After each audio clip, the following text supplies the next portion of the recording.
Las medidas para hacer frente al último brote de ébola han comenzado en serio en la República Democrática del Congo y en Uganda. Los primeros convoyes del gobierno congoleño y de la Organización Mundial de la Salud, cargados de suministros médicos, han llegado a la región de Bunia, la más afectada. Ce matin, nous, on a amené justement toutes les tentes pour monter les centres de traitement. On sait que les hôpitaux sont déjà sous tension parce qu'à cause des malades, je voudrais informer ici la population que nous avons 59 malades qui sont activement pris en charge actuellement. Mais on se prépare à avoir des centres de traitement sur les 3 sites pour pouvoir élargir nos capacités. El virus del ébola, que provoca fiebre, diarrea y hemorragias, tiene una tasa de mortalidad extremadamente alta. En el brote actual, más de 300 personas han enfermado y el número de fallecidos supera los 80. La Organización Mundial de la Salud ha declarado una emergencia de salud pública internacional. No existe ni vacuna ni medicación eficaz contra la cepa del virus del ébola que se está propagando actualmente. El brote solo puede combatirse aislando a los pacientes y tratando los síntomas. Shakira gana una batalla judicial a Hacienda tras más de 8 años y recuperará 60 millones de euros. La Audiencia Nacional de España ha señalado que Hacienda le impuso indebidamente más de 55 millones de euros en liquidaciones y sanciones y ha ordenado la devolución íntegra a la cantante con intereses. En un comunicado, Shakira asegura que nunca hubo fraude y denuncia que aún así se le trató como culpable. La sentencia concluye que las autoridades fiscales no lograron demostrar que la artista residiera en España durante más de 183 días en 2011. Este procedimiento solo hace referencia al ejercicio de 2011 y no tiene efectos sobre lo ocurrido en ejercicios posteriores. La artista ya alcanzó un acuerdo de conformidad frente a una acusación de delito fiscal por los años 2012 a 2014 y reconoció que debió declararse en esas fechas residente en España. La pena ascendió en suma a 3 años de cárcel y aceptó el pago de una multa de 7,3 millones de euros.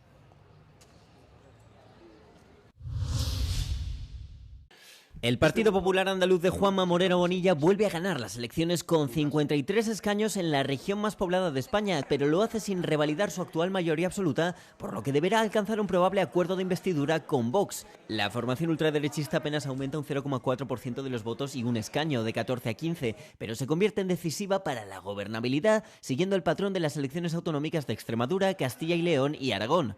Moreno Bonilla buscaba repetir su éxito electoral de 2022 y enfocó su campaña en torno a un leitmotiv, o mayoría absoluta o líos, en referencia a sus probables socios de investidura. Mientras tanto, los socialistas, liderados por la ex vicepresidenta primera María Jesús Montero, obtuvieron solo 28 de los 109 escaños disponibles, repitiendo así el patrón en Aragón, donde también concurría una ministra del gobierno de Pedro Sánchez, y descendiendo ligeramente en escaños, en el caso andaluz, pasando de 30 a 28. Es el peor resultado para el PSOE andaluz en una región considerada antaño como el feudo socialista por antonomasia. El partido que claramente supera las expectativas demoscópicas es la izquierda soberanista de Adelante Andalucía. Cuatriplica sus escaños, pasando de 2 a 8, aunque sin conseguir ser una fuerza definitoria para la gobernabilidad, y repite así el crecimiento de formaciones similares por todo el Estado español como UPyL en Castilla y León, Chunta Aragonesista o Bildu en País Vasco. El presidente de Estados Unidos, Donald Trump, ha declarado que el tiempo se agota para que Teherán llegue a un acuerdo nuclear con Washington y logre un alto el fuego permanente, amenazando con reanudar las hostilidades en la guerra que ha trastocado Oriente Medio. El domingo por la noche, el presidente republicano advirtió que Irán debe actuar con rapidez o, según sus propias palabras, no quedará nada de ellos. Estos comentarios se producen mientras las conversaciones de alto el fuego permanecen estancadas, sin que ninguna de las partes esté dispuesta a ceder en sus demandas y, según los negociadores, las diferencias siguen siendo significativas. La mayor discrepancia radica en el programa nuclear iraní. La administración Trump busca el compromiso de Teherán de desmantelar su infraestructura, pero la República Islámica quiere mantener parte de ella para su uso civil. Washington también exige que Irán entregue sus reservas de uranio altamente enriquecido, uno de los principales objetivos declarados por Trump para la guerra. Irán posee aproximadamente 440 kilogramos de uranio enriquecido al 60%, un paso técnico cercano urbano a los niveles necesarios para fabricar armas nucleares, lo que le otorga a Teherán los medios fisionables para producir entre 10 y 12 bombas nucleares. El domingo, una delegación pakistaní viajó a la capital iraní para reunirse con el presidente del Parlamento y explorar la posibilidad de facilitar nuevas conversaciones con Estados Unidos. El presidente libanés Youssef Aoun afirmó el lunes que haría lo imposible para detener la guerra con Israel, mientras los ataques siguen azotando el país a pesar del alto el fuego. Las declaraciones de Aoun se produjeron mientras el ejército israelí llevaba a cabo una serie de ataques en el sur del Líbano y el grupo armado Hezbollah, respaldado por Irán, afirmaba haber atacado un objetivo militar en el norte de Israel. El Ministerio de Sanidad del Líbano informó a última hora del domingo que 7 personas habían perdido la vida en los ataques israelíes de ese día, entre ellas 2 niños.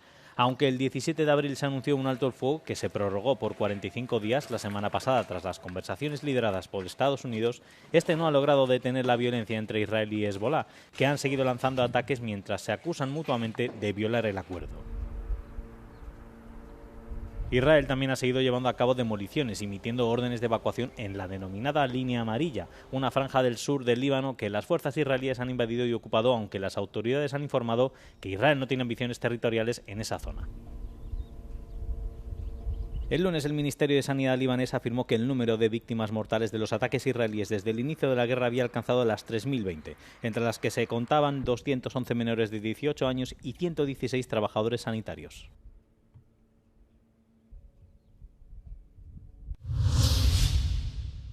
Las fuerzas israelíes han interceptado la flotilla Global Sumud, compuesta por unas 50 embarcaciones, frente a las costas de Chipre, tras su salida del sur de Turquía la semana pasada. La flotilla fue interceptada a 250 millas náuticas de la costa de Gaza y, a diferencia de operaciones anteriores, se produjo a plena luz del día. Los organizadores de la flotilla retransmitieron la operación en directo a través de la red social X. El Ministerio de Asuntos Exteriores de Israel advirtió que no toleraría ninguna violación del bloqueo naval impuesto a la Franja de Gaza y ha denunciado que la operación fue llevada a cabo por 2 organizaciones turcas violentas, el Mavi Marmara y la Fundación de Ayuda Humanitaria, alegando que su propósito era servir a Hamás. Por su lado, el Ministerio de Exteriores turco declaró que condenaba la intervención de las fuerzas israelíes contra la flotilla en aguas internacionales, tachándola de nuevo acto de piratería. Más de 30 personas resultaron heridas después de que Rusia lanzara cientos de drones y casi 2 docenas de misiles sobre Ucrania durante la noche del domingo al lunes. La ciudad de Dnipro y la región circundante fueron las más afectadas por el ataque, según informaron las autoridades. También se registraron daños en las regiones ucranianas de Odessa, Chernihiv y Zaporilla. El bombardeo se ha producido después de la reciente espiral de ataques de largo alcance que han aumentado en intensidad tras un alto el fuego de 3 días negociado por el presidente de Estados Unidos, Donald Trump, pero que tuvo escaso impacto. Rusia bombardeó Ucrania durante varios días la semana pasada, arrasando un edificio de apartamentos en Kiev en el que murieron 24 personas. Mientras tanto, en más de 4 años de guerra, Ucrania ha desarrollado sus propias capacidades de largo alcance, lanzando el domingo uno de sus mayores ataques con drones contra Rusia, en el que murieron al menos 4 personas. Esto ha aumentado la presión sobre Putin, cuyo ejército tiene dificultades para avanzar en el campo de batalla y quien afirmó a principios de este mes que la guerra se acerca a su fin. Aún así, no hay indicios de que se esté gestando un acuerdo de paz, a pesar de los esfuerzos diplomáticos liderados por Estados Unidos para poner fin a la invasión a gran escala de Rusia. En Ucrania, Andriy Yermak, el ex jefe de gabinete del presidente ucraniano Volodymyr Zelensky, ha sido puesto en libertad bajo fianza de 2,7 millones de euros tras pasar 4 días detenido en el marco de una importante investigación anticorrupción. La fianza fue abonada por varias fuentes después de que Andriy Yermak declarara el 13 de mayo que no podía pagarla personalmente y que recurriría a la ayuda de amigos. Según los investigadores anticorrupción, Yermak es sospechoso en una amplia investigación por blanqueo de capitales relacionada con la construcción de un complejo residencial de lujo a las afueras de Kiev.